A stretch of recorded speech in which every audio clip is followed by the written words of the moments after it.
Hey friends, welcome back to Mustard Seed Homesteading. If you're new to my channel, my name is Megan and I'm very glad that you're here. What I do on my channel is give weekly garden tours no matter what the season or the weather is. And what we're going to do today is we're going to continue to harvest sweet potatoes one tier at a time out of my green stalks. And we're going to go check out some of the raised beds that we have frost covers on. So let's get started.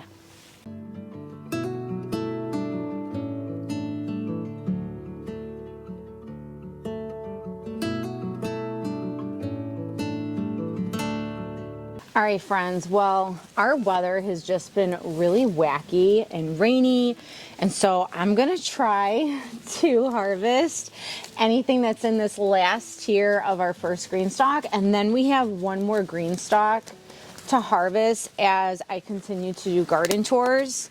Now, if you saw my video last week, we harvested a really large sweet potato, which I was very happily surprised.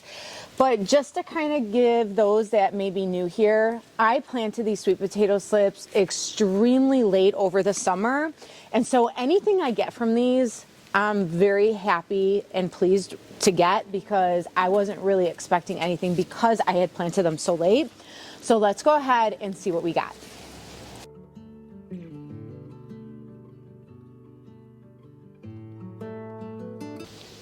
Very nice.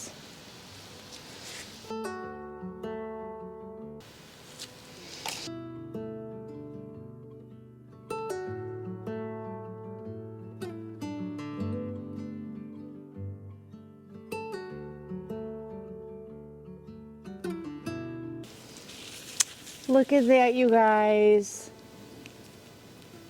How exciting. Beautiful.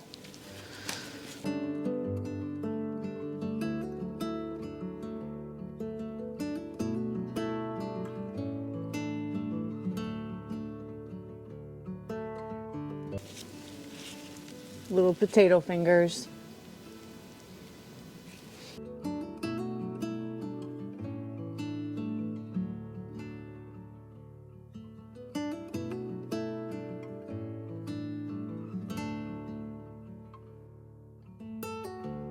All right, friends, let's take a quick peek at what's going on in the driveway before we go in the backyard. But real quick, I just want to show you, we have one more green stalk of sweet potatoes to harvest. So far, I'm really liking keeping them in the green stalk over the winter time. So there's really not much new over here. These are two strawberry towers with mints on top. We have 2 mints on top. And then these are my broccolis that are doing very well. This is my perennial tower. It's doing very well. But a lot of these bags are just pretty much the same as last week. This bag, as well as these 3 bags, have my sweet peas or my sugar snap peas, and they have not fully popped out yet. But I do want to show you my tower of broccoli and kale. So these are broccolis, and then these are the kales. Kale and broccoli do very well for me in the green stalks. And I love to grow kale because what I do with kale is I freeze dry it and then I turn it into a powder, which I then incorporate into my smoothies. And I've just really enjoyed them, and they're doing very well in these green stalks. Okay, now let's go in the backyard because I want to show you what's been going on under the frost covers. I know I say this every video, but I'm super excited about all these frost covers on my raised beds. The only ones I'm not going to open is this one and this one, because those are my overwinter pepper beds and I want to keep those as insulated as possible. My hope with those beds is to not have to keep replanting pepper plants in there, because technically if you're in the right climate, you can continue to grow peppers, meaning that they're technically a perennial. But if you live in a colder zone, it's really hard to keep them, going because the cold weather will kill them. Whereas if you're in a warmer climate, it can keep growing each year without you having to replant. But because I live in a zone 8B, it's kind of a hit or miss because it still gets really cold, there's always the possibility that they can die. So this is a total experiment. I'm just trying to see, how it works. And if it doesn't, then I guess it doesn't. We'll have to keep planting pepper plants every year.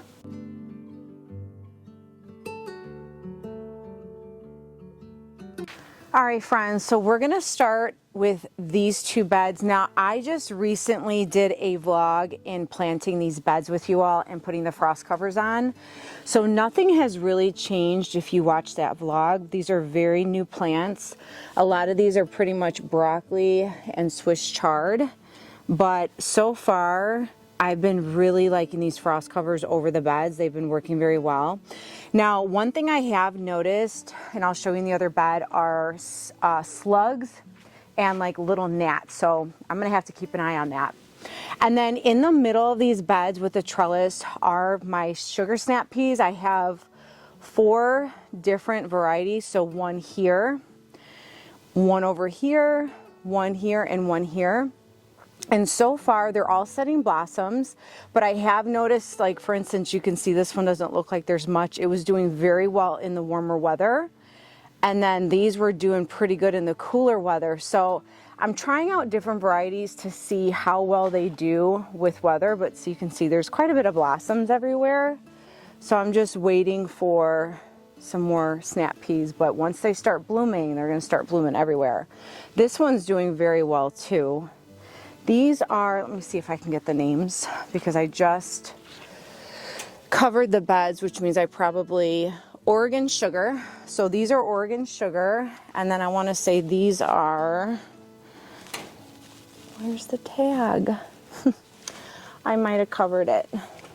Okay, for some reason, I can't find the tag to that, so I'll have to make up a new tag. But those ones are doing pretty good. I know these are the Avalanche. At first they weren't doing the best, and now they're really taking off. And then these right here are the Sugar Anns, and while those were doing really good at the beginning of the year, they don't do very well with frost and cold weather, but they're starting to bloom again. So let's go ahead and take a peek under this bed. Okay, and the same with this bed. You're not going to see a whole lot just because we just planted all of that.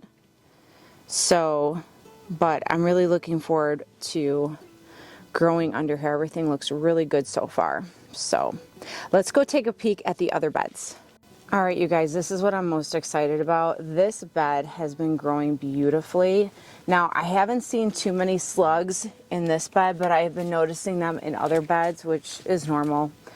And another bed had quite a bit of little gnats. This one doesn't seem to have it as much, but I'm gonna go ahead and we're gonna harvest a couple of these leaves because I'm gonna incorporate it into my dinner tonight.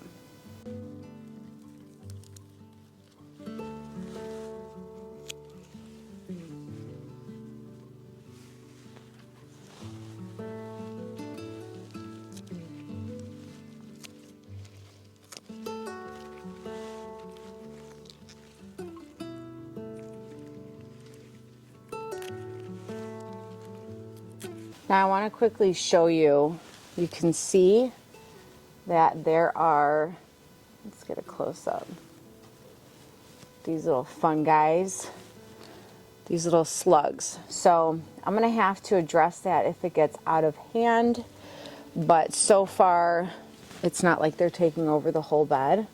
So I don't mind sharing a piece or two, but if it gets to be way too much, I'm going to have to come up with a solution for sure to get rid of them. Now, I personally love my Swiss chard when they're smaller leaves like this. I do like when they're large too, but I just, for me, preference-wise, when I cook with smaller, more tender leaves, it just tastes better.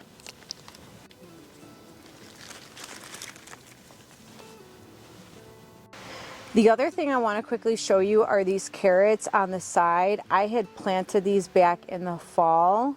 They're very tiny still. I don't know if anything's going to come of it, but I was trying to stuff them into the sides of the bed so that I can grow in the middle. This too is also an experiment because I've never planted them this close to the bed. They may just be a total fail, but you never know unless you try. Okay, and then this bed that had the plastic greenhouse, kind of a lower hoop, I've shared this before in the past videos. It's a lower hoop that already had the wire metal hoops attached to the greenhouse plastic material. Everything's looking beautiful. I am gonna probably be doing another video with you all, another vlog probably, of putting the hoops over this so that I can allow more space for this to grow. I'm probably going to be using these thin hoops right here for this bed so that I can tailor it to the height that I want. But you guys, look at how beautiful everything is growing. This one, I cannot wait for the cauliflower to head. Everything's looking so lush. And then look at you guys, the broccoli that the squirrels ate. They're growing.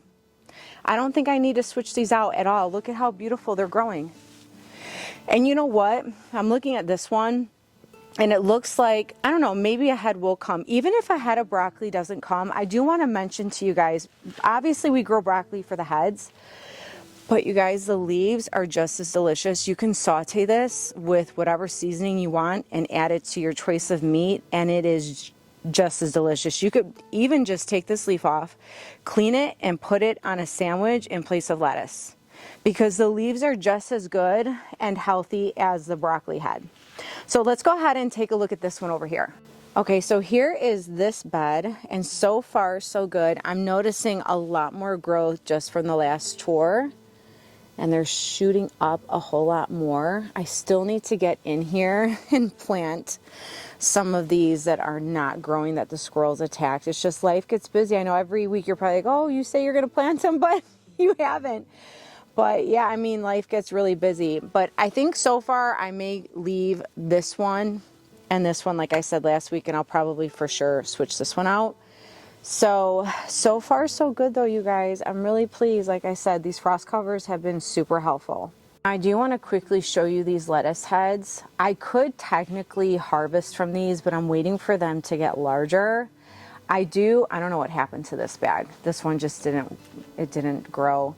And then this one's doing very well. I do want to get some butterhead lettuces in here. I grew them. I think I grew some in these bags last year, and they were beautiful heads of lettuce. So I think I might plant that one with the butterhead. And then when these three are done, I'll plant some in there. Here's a quick look at all the broccoli in the buckets as well as the raised bed. So far, you guys, everything is looking so good.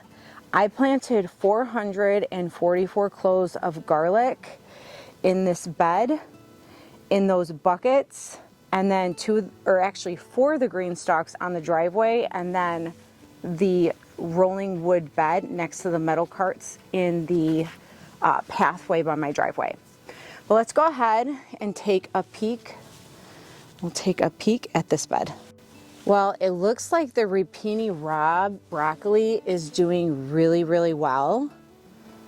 Nothing to harvest quite yet, although I do see some sprouts on this one over here. Let me see if I can get a close up. Hold on. Yeah, see, look at how beautiful they're already sprouting. Now, I do see a little bit of the yellow flower coming through, so I'll have to keep an eye on that. But I could probably even harvest this and eat it this way too. It's so tender. But I'm really liking everything that I'm seeing, and so far everything's going well. I noticed that once I put the frost cover over this bed, the Rapini Rob and even the kale that was at the end just started growing, and that was the kale that the squirrels ate. So everything is growing so beautiful. And what's really nice about the frost covers, I can open any end of the bed to harvest. It's not just at the end. I know I always open at the end just to kind of get a peek at everything, but I do plan to open it up on the sides when they are ready for harvesting.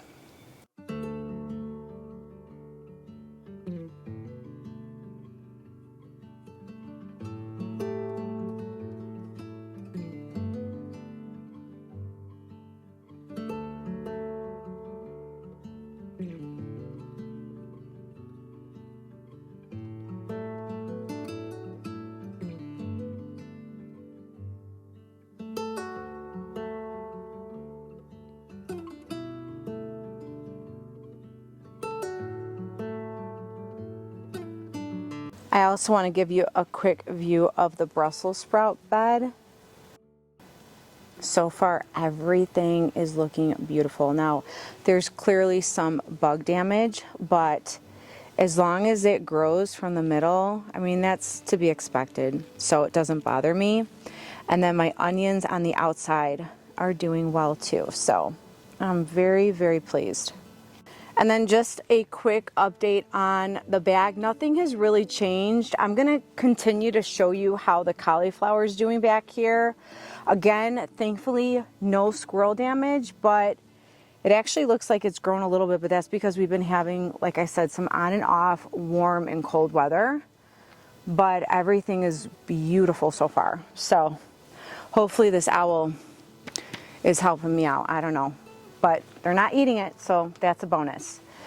And then mullein, we had harvested that last week, and then this is what I want to harvest, because I keep saying every week, oh, I'll harvest this next week. Well, we're going to harvest this real quick before we end the video, and this is my lavender. I love growing lavender in the garden. It is so soothing, the smell, and it's a wonderful herb to grow, so we're going to harvest a little bit of this too. There is nothing like being in the garden in the evening. I try not to be out here when it's too dark because I know it's not good for the camera because you can't see, but it is just, I don't know, very calming and very peaceful when gardening in the evening.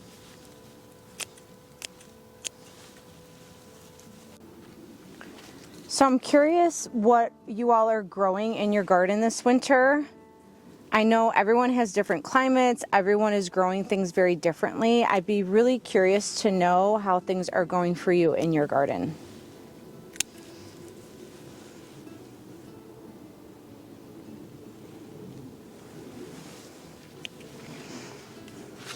Well, friends, thanks so much for going on another garden tour and harvest with me in the garden. Even during the winter season when there's not a ton going on, there's still always something to harvest, and I'm grateful for any little bit that I get. So let's go ahead and see what we got today. So we got, my lavender's covering the sweet potatoes. You guys, we got more sweet potatoes from the last tier of the green stalk. So we do have one more green stalk to harvest, but overall I'm really happy with the potatoes we got. I got some beautiful Swiss chard that I'm going to make with my dinner tonight, And then of course this wonderful lavender, I'm probably going to freeze dry this and just stick it with the rest of my lavender preserves that I have made. So overall, I'm very happy with my harvest this week. So friends, thanks so much for stopping by. I really do appreciate every one of you going through the garden and harvesting with me every week.